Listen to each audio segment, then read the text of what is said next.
all these promises, my brother became the president, and he made a lot of promises, and he was, riding on the promise of hope, and we had a lot of excitement, and we thought he would do a lot of things.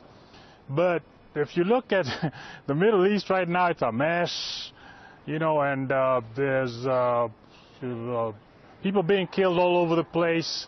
San Bernardino, over there in Florida, and in France, and in Brussels, and the situation in Iraq, and in Libya. It's interesting, Malik. I wonder if I can just interrupt, because it's interesting.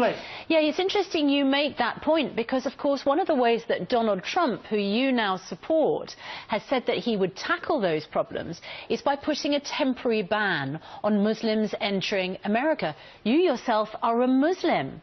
That would mean that you would be prevented from traveling to America if if the person that you vote for becomes president. How do you feel about that? It's just as difficult even now, going through security checks, getting on the plane and so, it's difficult for everybody. And I think that in the United States and whichever country you name it has rules and regulations and laws. They don't just stop people, They look at somebody, and if you look like somebody who's dangerous, and they'll act accordingly. I don't think it's a blanket thing.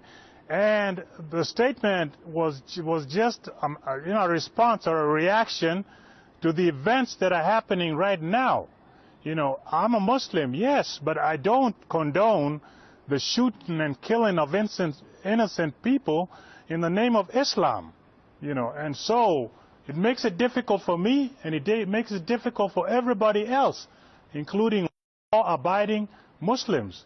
So I don't know if it is something that I would say that, here in Kenya, we are closing down the Dadaab refugee camp because of the violence and the shootings and killings here in Kenya.